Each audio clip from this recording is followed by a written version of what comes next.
Good evening. A big day for three groups of students we've been following for some time now. They all made the grade today at Queen's Park. MPP sent all three bills written by students onto committee. That doesn't happen very often with private members' bills. And the government surprised everyone with an announcement. Mike Wise now on the project he's been shepherding through the corridors of power. It had all the pomp and ceremony of any other sitting of the legislature, but this one was special. Politicians of all stripes talking about ideas from young people. Thank you for giving us the voice of you as students. You're telling us what you need. For 3 hours, politicians talked about the bills presented by high school students, as those students looked on.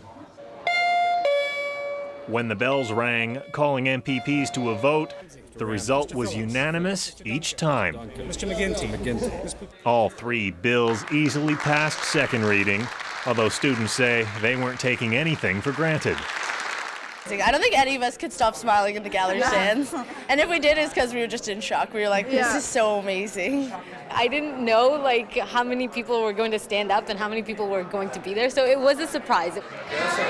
Even Dalton McGinty voted for the three bills, the first time he's voted on private members' bills as premier. If that were to become law, you would have a lasting influence for good in public policy in Ontario. It's pretty heady stuff, eh? Yeah. So congratulations. But it turns out some of the students would have an impact on policy much sooner.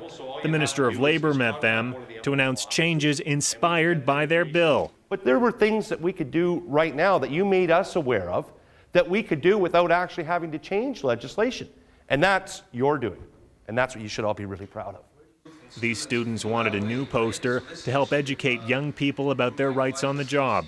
The minister made changes to an existing poster that does just that. So this is one part of what you were responsible for of getting us, and this, we're already in the process right now.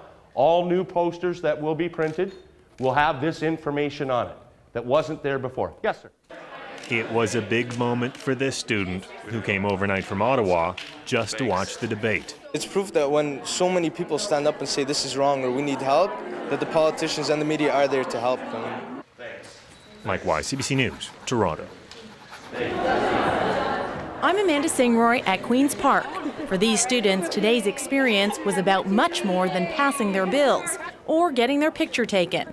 They say it was about learning that anyone can affect change. You don't have to be a straight-A student. You don't have to be very wealthy. You can be just the regular guy off the street, and you can actually go in there and make a difference. Before, I didn't know enough about politics to make a good opinion, and now that I know so much about it, I've started to see that it's not like a mystery. They came from all over. You could call their approach textbook. For months, they used their imagination to delicately craft their bills, and they waited patiently until they finally got the ear of the province's most powerful politicians. But it really is important that these kinds of initiatives become the kinds of things that people talk a little bit around the breakfast table. To get people to focus just momentarily on an issue is really quite an accomplishment. It's history making, and I think that that's something you should all be extremely proud of. At an age when many teenagers admit they have a hard time focusing on anything, these young men and women are hooked on the political process. They actually listen to the citizens, because the citizens make the government, so they basically listen to us. If you want to keep getting the petitions, then I'll keep introducing them and keep the issue alive. So Empowered, invigorated, and enlightened, they say the lessons learned here will last them a lifetime.